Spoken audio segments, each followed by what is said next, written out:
con el fenómeno Trump todos nos hemos dado cuenta del poder que tienen las redes sociales. Y prueba de ello es que cuando le quitaron las redes sociales, él mismo se dio cuenta de necesito mi propia red social. El poder que se traslada a las redes sociales con medios digitales y con nuevos canales de televisión, como puede ser este mismo, que acaban dando mucha más influencia y mucha más batalla cultural que muchos medios de comunicación que han perdido toda su reputación. ¿Cómo va tu batalla contra las grandes plataformas de redes sociales que te han cerrado incluso tu cuenta más grande? Pero cuando eres un empresario eres un maldito explotador y eres una mala persona. Y estamos ya con Víctor Domínguez, Wall Street Wolverine, que es un youtuber, un influencer español, aunque ahora escapó del infierno fiscal español y vive en Andorra, donde ha montado sus empresas, un referente también de emprendimiento digital y ahora también líder de ventas en Amazon con su primer libro, El Poder Digital. Saludo ya a Víctor, que está en Andorra. ¿Qué tal, Víctor? ¿Cómo estás? Pues muy bien, aquí pasando un poco de frío, que ya ha llegado el invierno por aquí, pero muy bien. ¿Qué tal, Javier? Nosotros estamos en el estudio Palm Beach, aquí que ha venido el presidente Trump y está toda la ciudad paralizada y también con mucha expectativa y con mucho calorcito, así que te invitamos a venir. Pero vamos a hablar ya en primer lugar de tu libro. Acabas de presentar El Poder Digital, es número 1 de ventas en Amazon y hablas de la censura de los medios de comunicación, hablas de cómo el cuarto poder, los legacy media se han ido al garete y cómo youtubers como tú, que también fuiste parte clave en el nacimiento de Estado de Alarma como colaborador, te has convertido en una referencia, es decir, y que ya el algoritmo de Instagram, el algoritmo de Twitter demanda tus contenidos y que en cambio grandes medios como El Mundo, como el Washington Post, como el New York Times, pues tienen incluso menos influencia que tú. Para alguien que no conozca de qué va el libro, ¿cómo se lo resumirías? Pues yo lo diría como un resumen de lo que ha ocurrido en los últimos años con los medios de comunicación y con el auge de las redes sociales, porque yo creo que con el fenómeno Trump todos nos hemos dado cuenta del poder que tienen las redes sociales. Al final, gran parte del éxito de Trump está en la estrategia comunicativa, por ejemplo, en redes sociales. Y prueba de ello es que cuando le quitaron las redes sociales, él mismo se dio cuenta de necesito mi propia red social. Y esto muestra el cambio de paradigma que tenemos. Los medios de comunicación tradicionales tienen un circuito de información cerrado que nadie les podía replicar, pero con las redes sociales la gente les puede replicar, la gente les puede exponer y nacen nuevos medios digitales más ágiles, muchas veces sin menos influencia, sin tanta influencia del poder político. Y esto lo que hace es exponer la realidad que llevamos mucho tiempo manifestando muchos, y es que la mayoría de medios de comunicación están influenciados por el poder político y no están mostrando la realidad que viven los ciudadanos. Entonces, frente a todo esto, pequeños youtubers que en su momento empezaron un poco dando la batalla cultural se acaban volviendo cada vez más grandes y teniendo cada vez más influencia por encima de tertulianos, de muchos programas de televisión, y acaban siendo el nuevo poder, el poder que se traslada a las redes sociales con medios digitales y con nuevos canales de televisión, como puede ser este mismo, que acaban dando mucha más influencia y mucha más batalla cultural que muchos medios de comunicación que han perdido toda su reputación precisamente por ser cada vez más dependientes del dinero público y por modelos obsoletos que están un poco fundamentados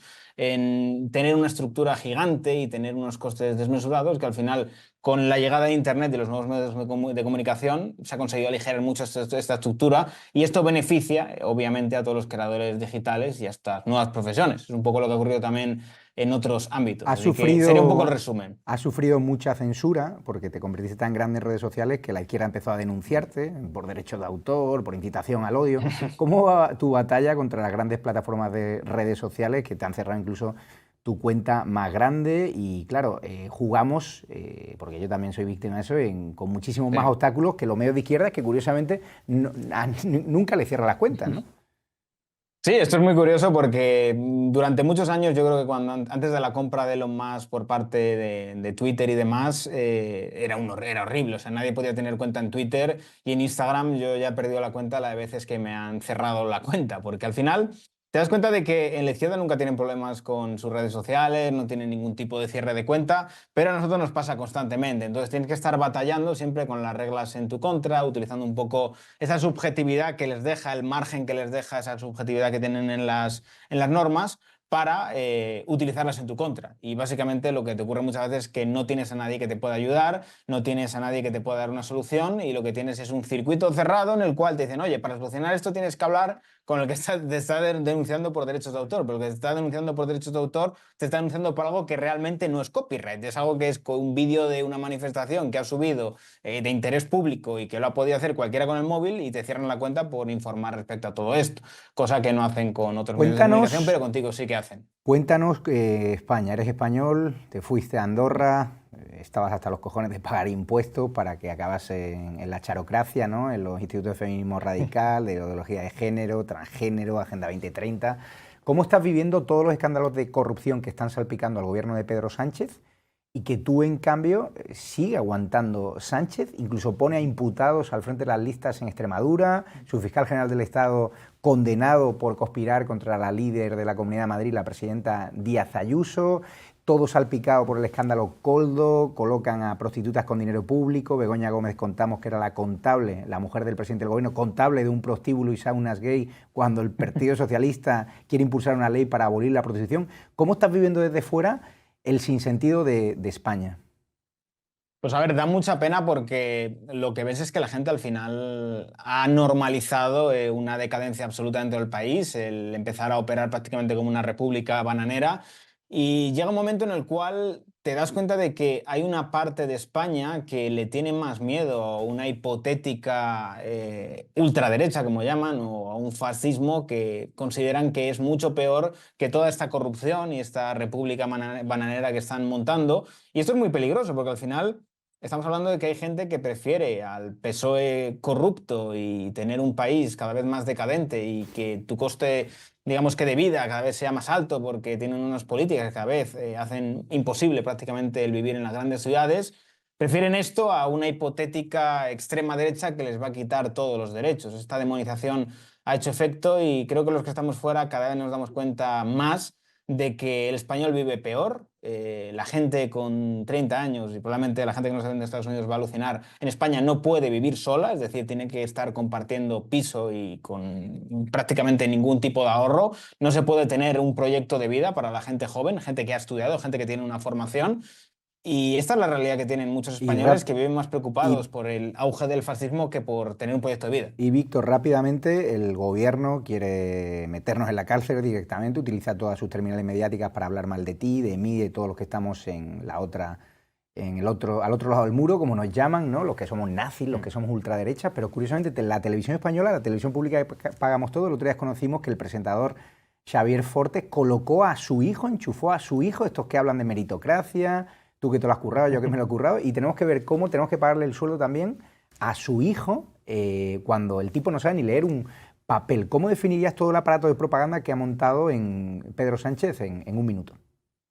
A ver, yo diría que al final la izquierda utiliza la meritocracia para lo que le interesa, o sea, para lo que le interesa en el sentido de, por ejemplo, decir, Pablo Iglesias e Irene Montero dijeron que nunca se irían del barrio y se compraron un chalet, pues es que se lo han ganado y cuando tu hijo acaba trabajando en la cadena de televisión en la cual tú estás, pues también es que se lo ha ganado, pero cuando lo hacen los demás, pues evidentemente son enchufes, son puertas giratorias, este tipo de cuestiones. Pues bueno, yo creo que al final a la izquierda le interesa la meritocracia cuando le beneficia a ellos mismos, ¿no? De yo me lo he ganado, ¿sabes? O sea, yo tengo una vida así a pesar de promover el odio hacia el que tiene mucho dinero y al que se gana el dinero por sí mismo, promovemos el odio contra él, pero si un político hace la misma forma de vida y además con el dinero del contribuyente está bien porque según él se lo ha ganado, pero cuando eres un empresario eres un maldito Pues, explotador y eres una mala persona. Víctor, te seguimos de La hipocresía de la cerca. izquierda. Ya saben, su libro es muy recomendable, lo pueden comprar en Amazon, El poder digital contra la censura en los medios sociales y contra el nuevo poder que ha tomado las redes sociales, que son fenómenos como Víctor, Wall Street World en redes sociales. Muchísimas gracias, Víctor. Nada, un placer, Javier. Un abrazo grande. Y ya hemos llegado al fin del programa. Muchísimas gracias por esta enorme acogida, el primer show, del segundo show. Muchísimos comentarios, daros las gracias y vamos a seguir batallando a pesar de las amenazas de muerte de gente que sigue a la presidenta de México, Sheinbaum, a pesar de las presiones del gobierno de España, del gobierno de Chile, del gobierno de Colombia. Está claro que este programa que une a toda la influencia digital contra la izquierda, contra el comunismo, contra el globalismo, contra magnates como George Soros y que cuenta la verdad de Trump a toda la comunidad hispana frente a la desinformación de medios como Telemundo, Univisión, Fake ABC News o Univisión, pues está claro que está calando. Compartan este programa, síganme en redes sociales, sigan también a las redes sociales de Rennie Show y de Real America's Voice. Y lo dicho, no hay nada más rentable que la verdad, pero es importante que la compartan y la verdad nos hará libres. Buenas noches y buena suerte.